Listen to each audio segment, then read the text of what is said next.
Assalamu alaikum, family. You're tuned into the Sajdah Morning Coffee Talks. This is where we talk about life, love, and business. So hang in there. I'll be back in about 3-4 minutes, give y'all time to get into the room, and we're going to jump right into it.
O Allah, guide me among those whom Thou hast guided aright, and preserve me among those whom Thou hast preserved, and befriend me among those whom Thou hast befriended. Bless me in whatsoever Thou dost grant me, and deliver me from the evil of what Thou hast judged. Surely Thou judgest, and none can judge against Thee, and he whom Thou befriendest is not disgraced. Blessed art Thou, O Lord, and exalted be Thee above what they set up besides Thee. I bear witness, nothing deserves to be served besides Thee, and I bear witness that Muhammad is Thy servant and apostle. Amen.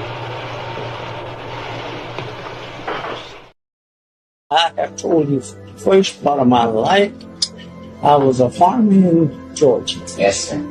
Right? Yes, sir. Nobody there was looking at me, lying and you thought that I would ever be a scientist teaching the world. Yes, sir. See, it is time that brings all that.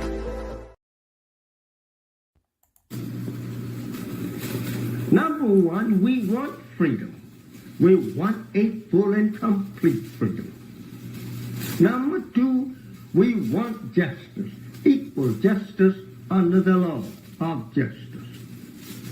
We want justice applied equally to all, regardless of creed or class or color. Third, we want equality of opportunity.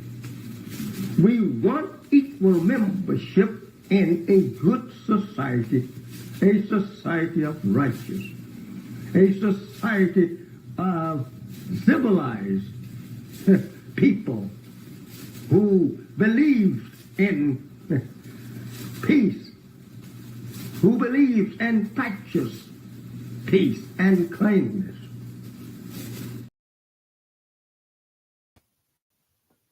Assalamu alaikum, family. Peace be unto you. How are you all doing today? We stepped into winter over here in Chicago yesterday, let me tell you. And you could tell that nobody was prepared for it. They was talking about a little sprinkles. And even when they were saying it was snowing in Chicago, I'm like looking out the window and there's no snow. So I packed my stuff up because I was supposed to be in New York. Well, I was already packed. Threw the stuff in, ready to go. I was like, you know what? I'll leave my car at the airport. And had to go out of O'Hare, which is a little further. Actually, O'Hare, it's not that it's that far, it's just the way you have to get there. It's a little wonky, right? If you're coming from east. And all of a sudden, it looked as if somebody had taken a bucket of snow and just dumped it on us. Like visibility went to zero. It was bad. I think I got 3/4 of the way there. And I said, you know what? If there is a plane leaving, I ain't getting on it. And then all of a sudden, Delta started texting me saying, it's delayed, because we were like at a crawl. So I couldn't even get off the expressway if I wanted to. And then they came back and said, flight canceled. So I was like, all right. So now we got to start the task of trying to get off and get back. It was bad. It was really, really bad. It took about an hour and a half just to get back home. So on the way home, I was able to, call and say, hey, what time are flights going out today? What's happening? And they was just all confused. And I was like, all right. And so I don't know if I'm going to be making it to New York today or not, because now the flights are booked. And I didn't rebook because it took me 28 minutes on hold just to make sure that they didn't hit me with a cancellation fee or try not to, honor the credit on the ticket, and, all kind of stuff kind of goes crazy. So I wanted to make sure that I called. Because on the app, it just kept saying you can't cancel. The flight's already left, but the flight was canceled. So it was a bunch of weird stuff. Needless to say, today, the flights are looking a little crazy, and the weather was nuts. The beautiful thing is that it was moving north, and when I was talking to the woman from Delta, she was like, "It's moving north, Detroit, New York. So if you're going back south, you should be fine." And I said, well, no, I'm trying to get to New York. And she's like, oh, yeah, that's not happening. Not today. So I don't know. We'll see what happens. What the flight times are looking like now at this late date. I don't know if it makes sense for me to go and just do a quick turnaround. We'll see. So shout out to Resurgence Conference and everyone there. Yeah, it's crazy. So welcome to you all in the chat. Welcome. Assalamu alaikum. Did I give y'all the greetings? Please forgive me if I didn't.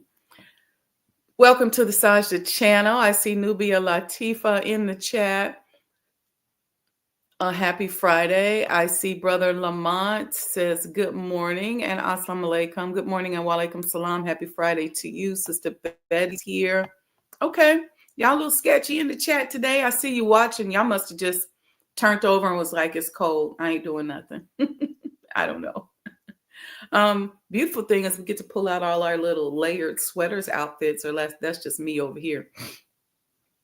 Living in DC, you don't really realize how different the weather is, because here in Chicago, we don't really get a lot of time where you can just be in a layered sweater outfit and that's all you can wear.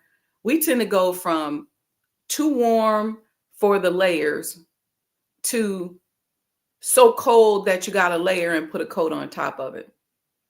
But DC, you get a lengthy amount of time where you can wear like a nice long sweater or a layered sweater with a turtleneck, and then that can just be your whole outfit with no coat. You get a lot of time with that, but over here in the Chi, we don't get that. So when I was commuting back and forth, I always had to remember that, like, okay, remember where you're going and what you're doing. And I got pretty good at that, being on the road as a consultant. I wanted to talk a little bit again today about unity. And sometimes, these subjects They are so simple. The Honorable Elijah Muhammad has a way of giving us just these really super simple subjects. And then we kind of overuse the terminology and it loses its impact, or we overuse the terminology in a more slangy, cultural kind of way. And then we don't really think about what, in fact, it truly means. And we actually don't practice it to its fullest extent, right? A lot of times we think of unity as squashing beefs, which is beautiful and it's part of it, where, atoning, apologizing, squashing beefs, reconciling, settling our differences. That is a huge part of it and part of the instructions as well. Ooh, that coffee's good today. But you know what? Then it goes deeper, and the next part of that of pooling our resources, or to me, that's all part of unity, because now you start thinking about what happens when we come together. And why did the Honorable Elijah Muhammad use the analogy of a nuclear or atomic bomb in relationship to our unity? And I started thinking about, what we learned in school about how dangerous nuclear weapons are, and how, once they're ignited, the chemicals and the impact kind of just takes over everything and impacts everything. And it comes up like sort of like a mushroom effect, they show it as. And I said, okay, that's interesting, because is it that there's so much power in our unity that it will impact the cellular and molecular structure of everything around it? I believe so. It's like when we talk about two-parent households, right? If you have two parents in the house that are in sync and synergized with one another, you're going to raise different vibrations around you than if you have two people in the home and they're not united. Or if you are running a company and your staff seems to be very synergized. You know how you watch the Jennifer Hudson show, and she calls the office the happy place, and before the artists come down, they all got a little song for them and everybody's singing and it looks so unified. Well, that unity, that camaraderie, that naming of the space gives it a different energy and makes it much more productive. Because if you take a show like that and you have that many people who were not unified, who didn't get along, you probably can kiss your renewals for the next season goodbye, just because of that lack of unity. But on a scientific level is where I want us to just kind of set in our subconscious what unity means. Yes, it's settling our differences. Yes, it's atonement. Yes, it's a squashing beefs. Yes, it's coming together. Yes, yes, and yes. I also want you to think about scientifically what it does. What is that feeling that you get in your gut, in your solar plexus, when, let's say it's a holiday and you got, people over and everybody's just kind of in unity and feeling good, and you're in this trusted environment? Think about that. Think about that for a minute. And so this is part of the nerd in me, so please forgive me. I'm going to show you all a quick video. And on the video, it's going to just talk about the unity between two elements. and how the unity of those two elements produces something that is so sustainable for us, that there's a lesson in that natural process for us. When I think about accept my own and be myself, and I make it personal, the Honorable Elijah Muhammad said, accept your own and be yourself. I actually was looking at, the minister had a lecture entitled that. It's out here on YouTube. I was studying that in the last couple of days. Accept your own and be yourself. My own self is a righteous Muslim, is an original woman. A righteous Muslim meaning someone who submits her will to do the will of Allah, because that's really what it's all about. I don't think anybody's running around going, I want to try to be like Satan. I don't think there's a lot of us doing that. There are people are saying, I'm just trying to be safe. I'm trying to be on the right side of history. I'm trying to be secure. And what is going to make me feel the safest, and what's going to make me feel the most secure, and what's going to push me to that next level? What's going to help me create generational wealth for my children? What's going to create that security? That's what we're looking for. Safety and security.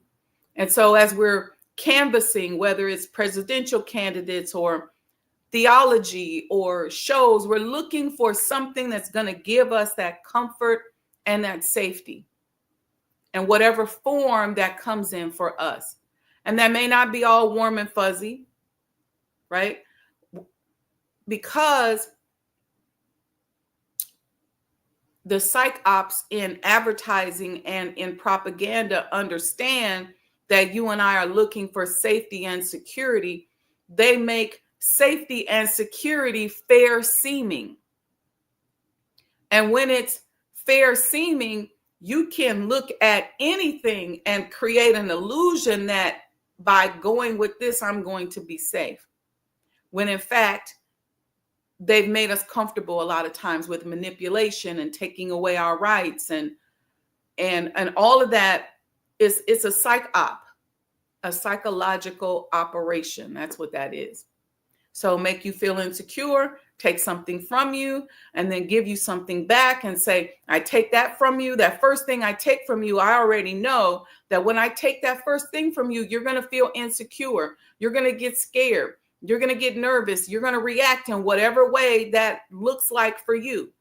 Whether it means you go arm yourself, whether it means you don't go out of the house, whether it means you barricade yourself in the house, whether it means you develop a trust issue, whatever that means.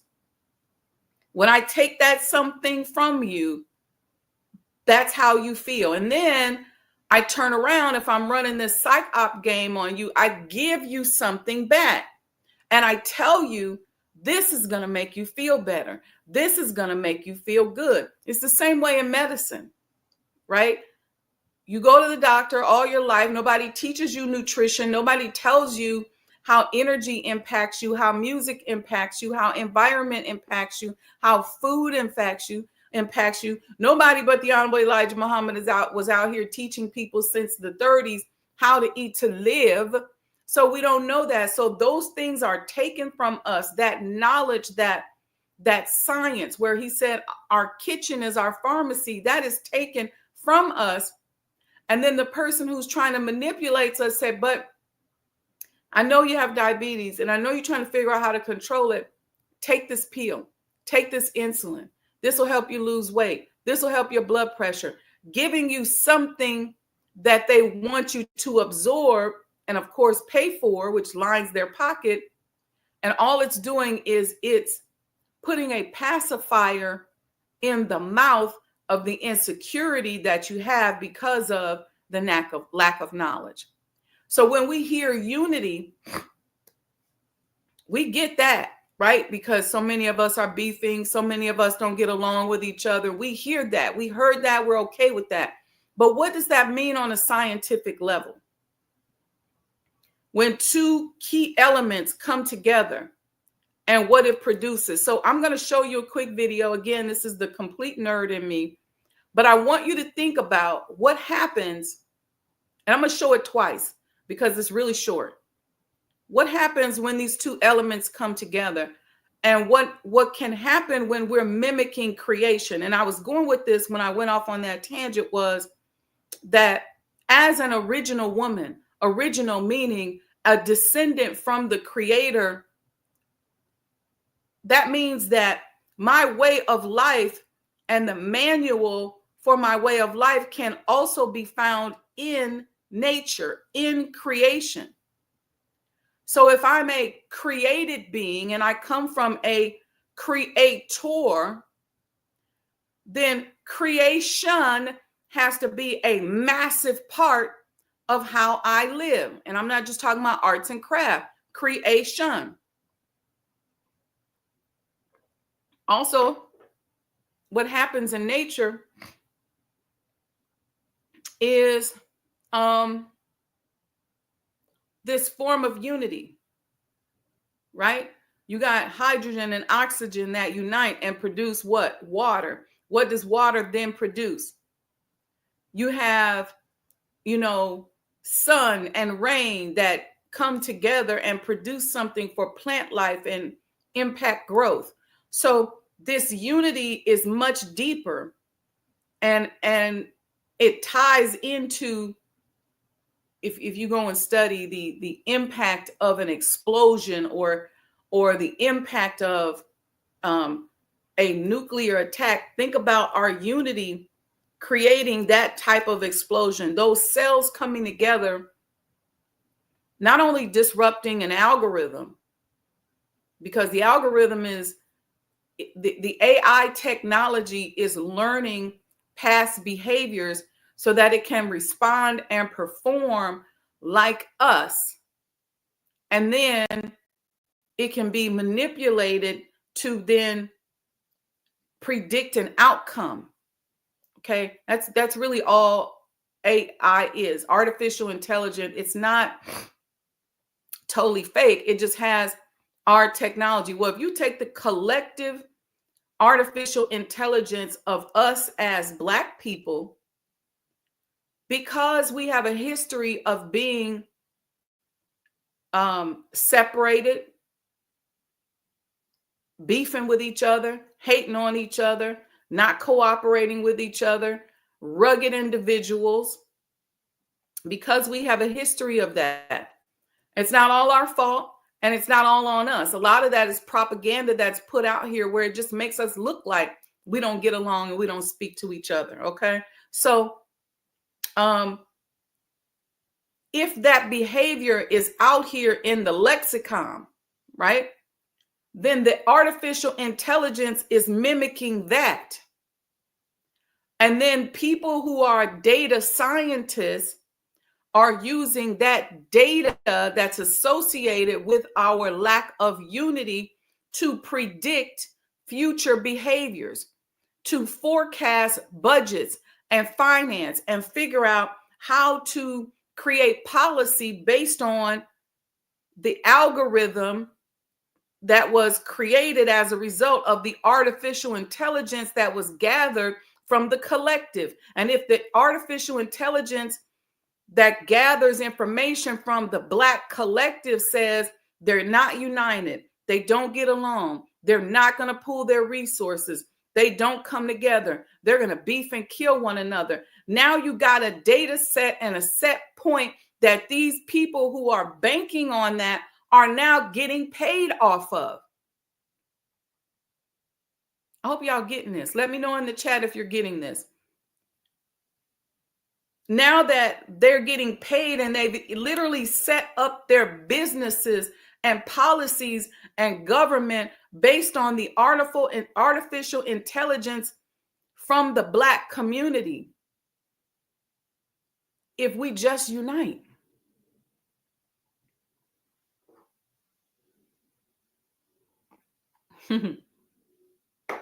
If we unite, what are we doing? We're messing up the data point. We are impacting business. Our unity could literally probably make the stock market crash. It can change policy because we're living in a data-driven world. And the data that's out here is based on artificial intelligence that has studied you and I in the past. But if we change, if we do something different, what are we doing to that data? What are we doing to the people and to the industries and the markets that are dependent upon that artificial intelligence just by uniting? Not to mention what we do with that over there, but then what happens within our cellular structure. When you connect with somebody that helps you, when you connect with somebody that loves you, when you can walk the earth knowing that you're supported and that there are people who care about you, what does that do to your ability to tune in? What does it do to your mind?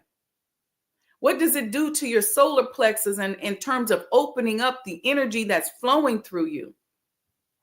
What does it do to your health? What does it do for your cortisol levels that may be making you gain weight, that might be causing your blood pressure to lift? What does it do? What does it do for the release of hormones in your body? It does a lot, because now you're less in the mode of fight or flight. And so you don't have your heart beating all the time and pumping all that blood up against all your organs, tearing everything up. So I'm gonna check the video out. I'm gonna stop talking. Check it out. And excuse me, it's the nerd in me. In the microscopic world, atoms are like tiny superheroes, each with unique powers. Alone, they might feel weak, but when they come together, they can create something extraordinary. Imagine hydrogen and oxygen atoms. Individually, they are just basic elements, but when they bond, they form water, essential for life. This collaboration showcases the beauty of unity. As atoms share electrons, they create strong bonds, forming complex molecules that make up everything around us. This process not only builds substances, but also supports diverse life forms. Each bond tells a story of cooperation, emphasizing that together, even the smallest entities can achieve monumental results. All right, y'all, let me say this. Forgive the corny looking action figures in there. I thought this was a great way. We're going to look at it one more time. I thought this was a great way for us to solidify in our mind how powerful unity is. And I got one thing I want to say about it when we come back, but let's check it out one more time. One more again. World, atoms are like tiny superheroes, each with unique powers. Alone, they might feel weak, but when they come together, they can create something extraordinary. Imagine hydrogen and oxygen atoms. Individually, they are just basic elements, but when they bond, they form water, essential for life. This collaboration showcases the beauty of unity. As atoms share electrons, they create strong bonds, forming complex molecules that make up everything around us. This process not only builds substances, but also supports diverse life forms. Each bond tells a story of cooperation, emphasizing that together, even the smallest entities can achieve monumental results. You know what's so interesting about that? It's talking about hydrogen and oxygen uniting, right? And producing something that sustains life. But what's interesting, here's the lesson in science. Hydrogen is not trying to be oxygen. Oxygen is not competing against hydrogen. Oxygen ain't hating on hydrogen. Hydrogen's not trying to convince all the other elements that oxygen ain't all that.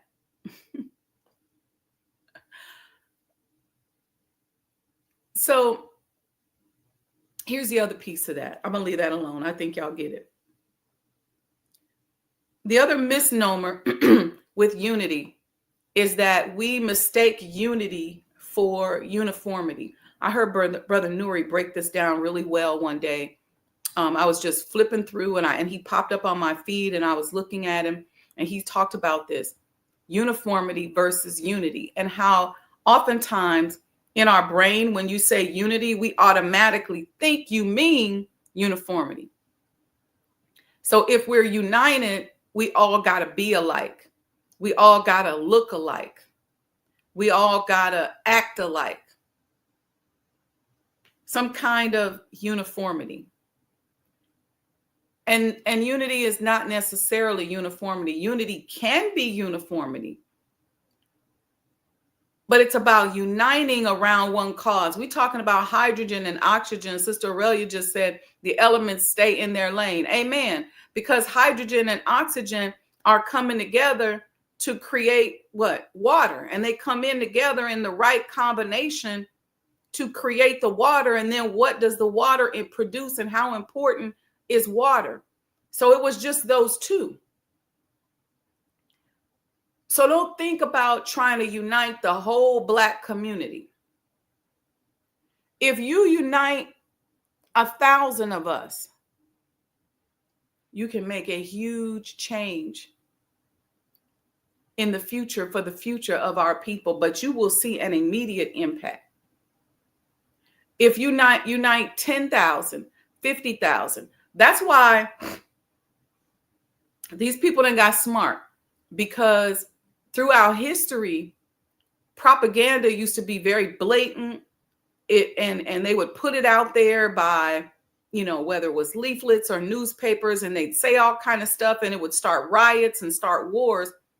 They smart today because they know, using the massive machinery of outreach that we have out here, like television and the internet and things like that, if you come out there and you say the wrong thing and drop the wrong thing out into the minds and hearts of millions of people, it is very possible that you could, in that one instance, turn those millions of people against you and impact every piece of data out there that is dependent upon certain behaviors from those millions of people. Very, very, very, very powerful stuff if you really learn to study data, science, and its connection with unity and the instructions given to us by the Honorable Elijah Muhammad. It's deep. And it's clear to me that these universal principles are studied, and that entire worlds are based upon these principles, these very simple, what appear to be very simple principles that he has given to us to study and learn and live our life by. So I had to get that off my chest about unity today, because I listen every time I'm scrolling and I see people talking about unity, and it's, well, Black people don't do this and Black people don't do that and we don't do this. Well, what about uniting with the few people around you? Why are we always beefing? And a lot of times it's just a silent beef.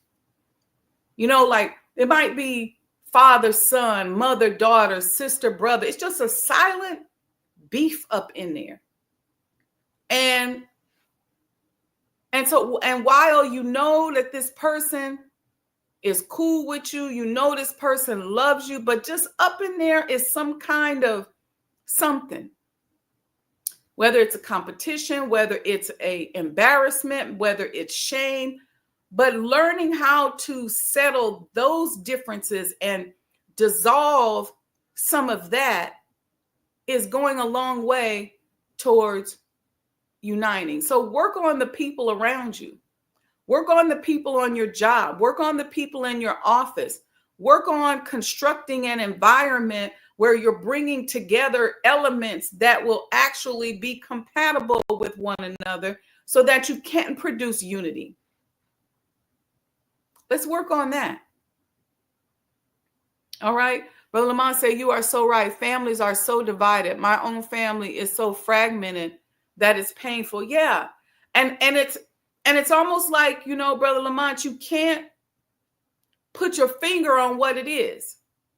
There's elements in my family like that, where it's just like we all grew up together. Everybody was cool and we were close to each other. And then something happened. Somebody said something or dropped a seed into one person, and then everybody changed, and everybody in that little nucleus changed, and everybody over here in this little nucleus changed, and the unity is not there. There's no thought of let's come together. We don't even think about it. Sister Aurelia said, all we need is 7, and we can the world look at the man and woman in the mirror. All we need is 7. Interesting. It reminds me of the cracked Adam statue, where we got 7 members of the African diaspora uniting around the cracked Adam, that form of unity. And you see them all with their hands up. They all got that nail going through their hand because they all been through what Jesus has been through, and they're all going through it, and they're uniting. And so there's, in that persecution, there are common elements that they can unite around to dissolve the impact of those elements. But the fragmentation in the family is really sad. And what's more sad about it is very difficult to be able to tell sometimes what it is. Sometimes it's an incident. And I think when it's an incident in the family, you get it. You go, okay, I got it. So-and-so did this to so-and-so. And that side of the family don't get along no more with this side of the family. But sometimes you can't put your finger on it. I have cousins and relatives that I grew up with that we were like this, like brother and sister. And today it's something there. And I think we start judging each other, whether we choose a certain religion, or maybe one person kind of escalates and earns more, or people go through different things and they get embarrassed. But because that base level of love and unity is not there, we can't come back together. But if we could unite, invest in businesses, come together as families. Okay, this is what you see a lot in a lot of the broader communities. You see a lot of families coming together. And a lot of times people don't tell you, oh, that's my brother. I was working with a group of electricians, and I'm talking to the guy and I see his workers, but I don't know that 3 of them are his sons and 1 is nephew. So families can unite. So work on that. Don't worry about the rest of the Black people that you don't see every day. Don't worry about the ones that they show you on the internet. Worry about what's around you. What kind of unity are you creating? And what kind of love and support are you creating? The first thing we have to do, or one of the first things we have to do, is release ourselves from this egoic concept of rugged individualism. And we're so ruggedly individual that we don't even want nobody to know that we need them. We don't even want people to know that, man, wouldn't it be nice if we just all come together? Let me serve you, let me cook for you. Let me love you. Or, hey, you know what you doing? I need to come over and sit on your couch and eat a bowl of chili or a bowl of bean soup. It's like all of a sudden we just got a problem with showing that level of love. It's that rugged individualism. I was watching something where somebody was talking about, well, I don't be tripping on the holidays. I just make me a little food and I sit up and eat by myself and watch me some TV. Okay. But are you saying that because you're a rugged individual and you've taken so much pride in that? Because when you're trying to do big things, being a rugged individual is not all that good. We do a 2 to 3 week cleanup, between trades at Sajdah House. And certainly I could go in there and clean up by myself. But when I speak with one of the student ministers here in Chicago, and he puts together this really cool group and we get together and have fun, there's like 7 or 8 of us and we're cleaning and listening to Final Call Radio and talking and laughing. And it is so much more fun, so much more loving, so much better for our central nervous system. And we get so much more done. Just small little pockets of unity. Focus on that. Okay, family? So with that, I hope that as you all are working on your gift giving ideas, don't try to pretend like y'all ain't out about to go shopping and buying stuff, because I know you are. Even if you say Assalamu alaikum, y'all out here getting ready to do the damn thing. go to the Sajdah House virtual gift shop. Okay. Give a gift that matters. We got cool stuff out there.